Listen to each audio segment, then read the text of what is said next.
السلام علیکم، welcome to classic entertainment channel, جہاں میں آپ کے لیے لے کر آئی ہوں ناول ہم تمہارے ہوئے۔ اس کو آپ کی پرزور فرمائش پہ یوٹیوب پہ دیا جا رہا ہے۔ تو جناب اس کی میں آپ کے لیے لے کر آئی ہوں ایپیسوڈ 2۔ تو مزید وقت ضائع کرنے کے بجائے پڑھتے ہیں ناول کے ایپیسوڈ کی طرف۔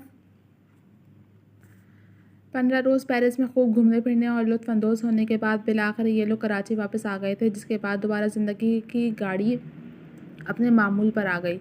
ساحل ڈریسنگ ٹیبل کے سامنے کھڑا آفس جانے کے لیے تیار ہو رہا تھا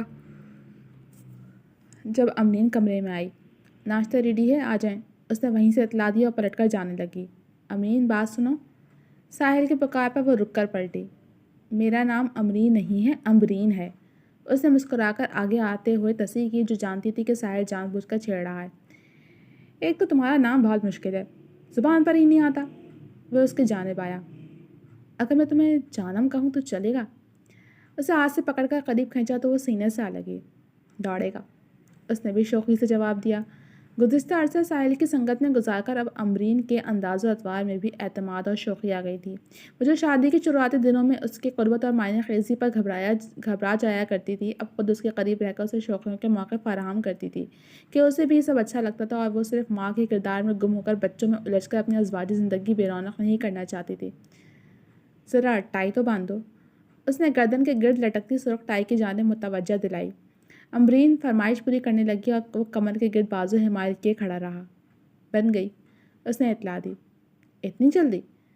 وہ سر نیچے کر کے دیکھنے لگا، جس کا اگلا ارادہ کیا تھا یہ امرین جانتی تھی۔ اس سے قبل کہ وہ ٹائی کھول کر دوبارہ باندھنے کی فرمائش کرتا، کمرے کے دروازے پر دستک ہوئی۔ آ جاؤ، ساحل نے امرین کو باہوں سے آزاد کرتے ہوئے اجازت دی۔ دوسری جانب کرمداد تھا۔ صاحب، آپ کے لیے کوریئر آیا ہے۔ وہ اطلاع دیتا آگے آیا اور ایک لفافہ آگے بڑھایا۔ ٹھیک ہے، تم جاؤ۔ وہ لفافہ کھول کر اندر سے برآمد ہونے والا کاغذ پڑھنے لگا، جس کے ساتھ ہی چہرے کا رنگ بھی بدلا۔ یہ کیا ہے ساحل؟ امرین کو بھی تشویش ہوئی۔ لیگل نوٹس ہے، غیر متوقع جواب ملا۔ Legal notice? لیکن کیوں اور کس لیے؟ اس کی الجھن بڑھی۔ فروا نے بچوں کی کسٹڈی کے لیے کیس فائل کیا ہے۔ ساحل کی اگلی بات بم کی مانند اس پر گری اور حیران کر گئی۔ ایسے کیسے اچانک اسے بچوں کی کسٹڈی کا خیال آ گیا؟ یہ تو کوئی بات نہ ہوئی، ہم کسی صورت بچے اسے نہیں دیں گے، آپ کچھ بھی کر کے کیس ختم کیجیے۔ امرین نے بے تابی سے مداخلت کی۔ لیگل پروسیجرز اتنے ایزی نہیں ہوتے میڈم۔ 45 سالہ الیاس نے دبے دبے لفظوں میں نفی کی، جو ساحل کے لیگل ایڈوائزر تھے اور اسی کے بلانے پر فی الحال دونوں کے ساتھ ڈرائنگ روم میں موجود تھے۔ کوئی تو حل ہوگا نا الیاس صاحب، ہمیں ابھی کیا کرنا چاہیے؟ ساحل نے سنجیدگی سے جاننا چاہا۔ سب سے پہلے تو دی گئی ڈیٹ پر ہمیں کورٹ میں حاضر ہونا ہوگا۔ اگر ہم نہیں گئے تو لیگل نوٹس کو سیریس نہ لینے کی وجہ سے ہم سب پہلے توہین عدالت کا پھندا ہمارے گلے آئے گا اور پھر ہمارا کیس کمزور کر دے گا۔ اس لیے آپ کورٹ جائیں اور سنیں مخالف پارٹی کا مدعا کیا ہے۔ جواباً آپ بھی اپنے جواب جج کے سامنے رکھیں اور دیکھیں جج اس پر کیا ریمارکس دیتے ہیں۔ اس کے بعد ہی ہم آگے کا لاہے عمل ترتیب دیں گے۔ انہوں نے تفصیل سے آگے کے معاملات سمجھائے تو دونوں سنجیدگی سے سوچنے پڑ گئے، جن پر بیٹھے بٹھائے ایک مصیبت آ پڑی تھی۔ الیاس کا مشورہ مانتے ہوئے یہ لوگ مقررہ تاریخ اور وقت پر فیملی کورٹ میں حاضر تھے، جہاں سارے قانونی معاملات الیاس ہی دیکھ رہے، اور انہوں نے تسلی دلائی تھی کہ فروا کا کیس کمزور ہے، وہ نہیں جیت پائے گی، یہ لوگ فکر نہ کریں۔ ساحل اور امرین وکیل کے ہمراہ کوریڈور سے گزرتے روم کی جانب جا رہے تھے، جب دوسری جانب سے فروا بھی اسی طرف آتی نظر آئی۔ اس کے مغرور انداز و اطوار میں اب بھی کوئی فرق نہیں آیا تھا۔ یہ لوگ ایک دوسرے کے مقابل آ رکے۔ یہ اچانک تمہاری ممتا کیوں جاگ گئی ہے؟ ساحل نے طنز بھری سنجیدگی سے سوال کیا۔ ممتا بھی بھلا کبھی ٹھہرتی ہے؟ ممتا بھی بھلا کبھی مرتی ہے؟ ترکیب ترکیب ٹھہرا ہوا جواب ملا۔ اس عورت سے میں اپنے بچے واپس لے کر رہوں گی۔ فروا نے حقارت بھری نظر ساحل کے پہلو میں کھڑی امرین پر ڈالی اور تیزی سے روم میں داخل ہو گئی۔ امرین کو یہ انداز خاصا برا لگا۔ اس پر دھیان مت دو۔ ساحل نے امرین کے گرد بازو حائل کیا اور یہ دونوں بھی روم میں آ گئے۔ ان کے کیس کی جج ایک خاتون تھیں، جو آنکھوں پر نظر کا چشمہ لگائے مخصوص سیاہ و سفید یونیفارم میں کرسی پر براجمان تھیں۔ باقی سب بھی کرسیوں پر بیٹھ گئے۔ مس فروا خلیل، آپ کا وکیل کہاں ہے؟ جج صاحبہ نے پوچھا۔ ان کی وکیل میں ہوں یور آنر، علیشہ سلطان۔ فروا کے کچھ کہنے سے قبل ہی ایک مضبوط نسوانی آواز سنائی دی۔ سب نے اس کی جانب دیکھا۔ علیشا نے سفید سوٹ کے اوپر سیاہ کوٹ پہنا ہوا تھا اور سارے سیاہ بالوں کو نفیس سے فرینچ چوٹی میں سمیٹا ہوا تھا۔ اس کے نئے نقش کافی دلکش تھے لیکن تاثر اس سے بھی زیادہ سنجیدہ۔ ایک دوسرے کیس کی بھی ہیئرنگ تھی، اس لیے تھوڑی دیر ہو گئی، معذرت۔ اس نے وجہ بتائی تو جج نے سر ہلا دیا، جبکہ ساحل کے وکیل الیاس صاحب علیشا کو دیکھ تھوڑے گھبرا گئے تھے۔ وہ فروا کے پاس آئی اور اپنی فائلز میز پر رکھ دیں۔ جج صاحبہ کے حکم پر کارروائی شروع کی گئی اور شروعات علیشا نے ہی کی کیونکہ مدعی فروا تھی۔ یور آنر، یہ میری کلائنٹ ہے مس فروا خلیل۔ آج سے قریب 7.5-8 سال قبل مسٹر ساحل مجتبیٰ نے ان سے شادی کی، مگر جو عزت، محبت اور وقت ایک بیوی اپنے شوہر سے ڈیزرو کرتی ہے وہ انہیں نہ دیا۔ وہ اپنے دوستوں اور کاروبار میں مصروف رہے۔ جب انہوں نے مسلسل اپنے حقوق کی مانگ کی تو انہیں طلاق دے کر نہ صرف گھر سے نکال دیا گیا بلکہ ان سے ان کے 3 سالہ معصوم بچے بھی چھین لیے گئے۔ میری کلائنٹ نے مسٹر ساحل کی بہت منت کی کہ انہیں بچے لوٹا دیے جائیں یا کم از کم ان سے ملنے ہی دیا جائے، لیکن ان کی ایک نہ سنی گئی۔ بات باپ اور بچوں تک رہتی تو بھی ٹھیک تھا، لیکن حال ہی میں مسٹر ساحل نے دوسری شادی کر کے ان معصوم بچوں پر سوتیلی ماں کا سایہ ڈال دیا، جن سے اب ان کی ایک بیٹی بھی ہے۔ ان سب باتوں کے چلتے اب میری کلائنٹ کو یہ فکر ہے کہ مسٹر ساحل کی دوسری بیوی ان کے بچوں کے ساتھ امتیازی سلوک کریں گی، لہٰذا ہماری عدالت سے درخواست ہے کہ دونوں بچوں کو ان کی سگی ماں کے کسٹڈی میں دیا جائے۔ علیشا نے نہایت اعتماد کے ساتھ اپنا مدعا جج کے سامنے رکھا، جسے وہ بغور سنتی رہیں۔ یہ بات بالکل جھوٹ ہے یور آنر کہ میرے کلائنٹ نے انہیں گھر سے نکالا۔ یہ خود مسٹر ساحل کو اپنی مرضی سے چھوڑ کر گئی تھیں۔ الیاس بھی اپنی جگہ پر سے اٹھے۔ اچھا، فروا نے ساحل کو چھوڑا؟ اس حساب سے تو فروا کو ان سے خلا لینی چاہیے تھی، کیونکہ جب بیوی الگ ہونا چاہتی ہے تو خلا لیتی ہے، طلاق شوہر دیتا ہے۔ انداز استہزائیہ تھا۔ میرے کلائنٹ نے ان کے مطالبے پر ہی طلاق دی تھی، انہوں نے اپنی بات پر زور دینا چاہا۔ واہ، مطلب کوئی شوہر اتنا فرمانبردار بھی ہوتا ہے کہ بیوی طلاق مانگے اور وہ دے دے؟ انہوں نے تو مجنوں، رانجھا اور رومیو جیسے عاشقوں کو بھی پیچھے چھوڑ دیا، جو کہتے تھے میں تارے توڑ لاؤں گا، مگر یہ نئی چیز لائے ہیں کہ تم طلاق مانگو گے، میں تمہیں طلاق بھی دے دوں گا۔ انداز مذاق اڑاتا ہوا تھا۔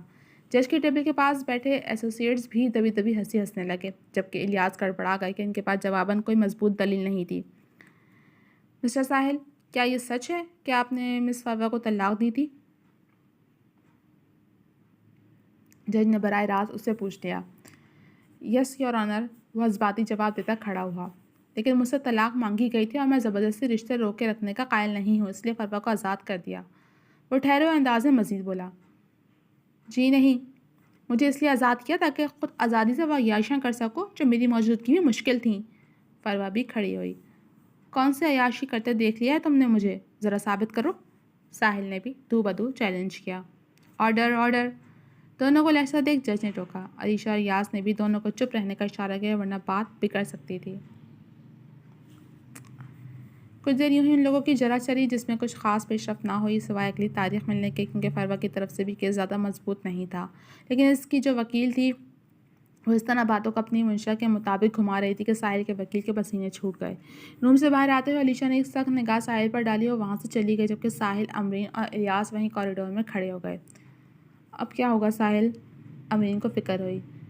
آپ نے تو کہا تھا کہ فروا کا کیس اتنا اسٹرانگ نہیں ہے، تو اندر آدھی باتیں اس کے حق میں کیسے چلی گئیں الیاس صاحب؟ ساحل نے بھی ان سے سوال کیا۔ ان کی وکیل کی وجہ سے۔ وہ چھوٹی چھوٹی باتوں پہ اس قدر توڑ مروڑ کر اپنے مطابق پیش کر دیے کہ وہ لوگ حق پر لگ رہے ہیں۔ انہوں نے بے بسی سے جواب دیا تو وہ لب بھینچ کر رہ گیا۔ اور آپ کو پتہ ہے یہ لڑکی کون ہے جو دوسری طرف سے کیس لڑ رہی ہے؟ علیشا سلطان، جس سے مرد ذات سے شدید نفرت ہے۔ اس نے اب تک سارے کیسز مردوں کے خلاف اور عورتوں کے حق میں نہ صرف لڑے ہیں بلکہ جیتے بھی ہیں۔ مجھے نہیں لگتا کہ میں زیادہ دیر اس لڑکی کے سامنے ٹکر سے ٹکر دے پاؤں گا۔ الیاس نے پہلے اپنے ہاتھ کھڑے کر لیے۔ اگر آپ ٹکر نہیں دے سکتے تو پھر ہماری طرف سے کیس کون لڑے گا؟ امرین کی فکر بڑھی۔ میں جانتا ہوں علیشا جیسے وکیل کو کون ٹکر دے سکتا ہے۔ ساحل کے گویا ہونے پر دونوں نے اس کی جانب دیکھا۔ کون؟ امرین نے جاننا چاہا۔ آریان آپندی، جو اپنے ٹھنڈے مزاج سے آگ لگانا جانتا ہے۔ لندن۔ شام کے سہانے موسم میں لندن کی تر و تازہ فضا مزید دلکش معلوم ہو رہی تھی۔ ایک خوبرو لڑکا کیفے میں داخل ہوا اور کاؤنٹر کے پاس لگی لائن میں کھڑا ہو کر اپنی باری کا انتظار کرنے لگا۔ گرے جینس کے ساتھ اسکن کلر کی ٹی شرٹ پہنے، دراز و مضبوط جسامت کے ساتھ وہ کافی ہینڈسم بندہ تھا۔ اپنی باری آنے پر اس نے کافی لی اور آس پاس بیٹھنے کے لیے خالی ٹیبل ڈھونڈنے لگا۔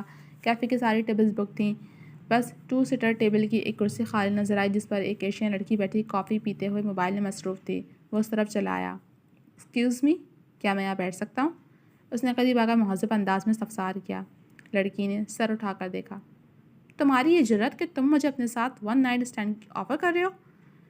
لڑکی چلا کر گویا ہوئی تو نہ صرف پل بھر کو وہ سٹ پٹایا بلکہ ارد گرد کے لوگ بھی متوجہ ہوئے جو بھرے اردو سے ناواقف تھے لیکن 1 نائٹ اسٹینڈ آفر تو سمجھ ہی گئے تھے۔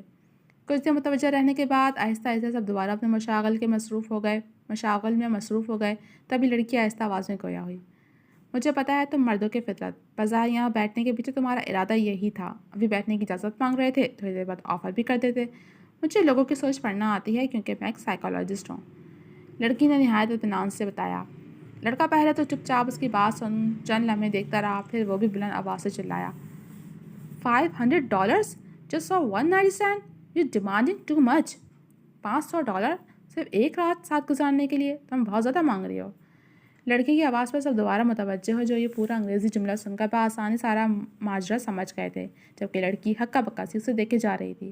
وہ ذرا سا جھکا اور مسکراتے ہوئے گویا ہوا، آپ کا بیڈ لک یہ کہ فیس بک میں بھی استعمال کرتا ہوں جہاں ہمارے نفسیات اور وکیل والا یہ لطیفہ میں نے بھی پڑھا ہوا ہے۔ وہ پل بھر کر رکا۔ اور آپ کا ڈبل بیڈ لک کہ مجھے لوگوں کی گلٹی کرنا آتا ہے کیونکہ میں واقعی ایک وکیل ہوں۔ اس کا ٹھہرا انداز آگ لگاتا ہوا تھا۔ یہ میرا کارڈ رکھ لیجیے، ہو سکتا ہے کبھی ضرورت پڑ جائے۔ اس نے پین کی جیب سے ایک کارڈ نکال کر میز پر رکھا اور خود کافی پیتے ہوئے شان بے نیازی کے ساتھ کیفے سے باہر نکل گیا۔ لڑکی ابھی تک حیرت زدہ بیٹھی تھی، جس کی نظر ٹیبل پر پڑے سیاہ کارڈ پر تھی جس پر گولڈن انگریزی حروف میں اس کا نام لکھا تھا، آریان افندی۔ پتہ ہے مما، ہم نے اپنے سب فرینڈس کو ڈزنی لینڈ ٹور کا بتایا اور یہ بھی بتایا کہ ہم وہاں سچ مچ کی ایلسا سے بھی ملے۔ حسب معمول مائرہ منزہ اپنے اپنے بیڈ پر لیٹے سونے سے قبل امرین سے باتیں کر رہے تھے۔ وہ منزہ کے بیڈ پر بیٹھی غائب دماغی سے ان کی باتیں سن رہی تھی کیونکہ سارا دھیان کیس پر الجھا ہوا تھا۔ مما آپ سن رہی ہیں نا؟ مائر نے توجہ چاہی۔ سن رہی ہوں بیٹا، اس نے پیار سے جواب دیا۔ کوئی پرابلم ہے کیا مما؟ منزہ کو تشویش ہوئی۔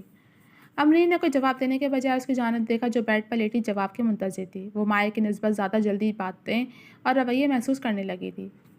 مجھے ڈر لگ رہا ہے، امرین نہ چاہتے ہوئے بھی کہہ گئی۔ کس سے ڈر لگ رہا ہے؟ دونوں اپنی اپنی جگہ اٹھ بیٹھے کہ کہیں کوئی آپ لوگوں کو مجھ سے دور نہ لے جائے۔ اس کے انداز میں واقعی نادیدہ سا خوف تھا۔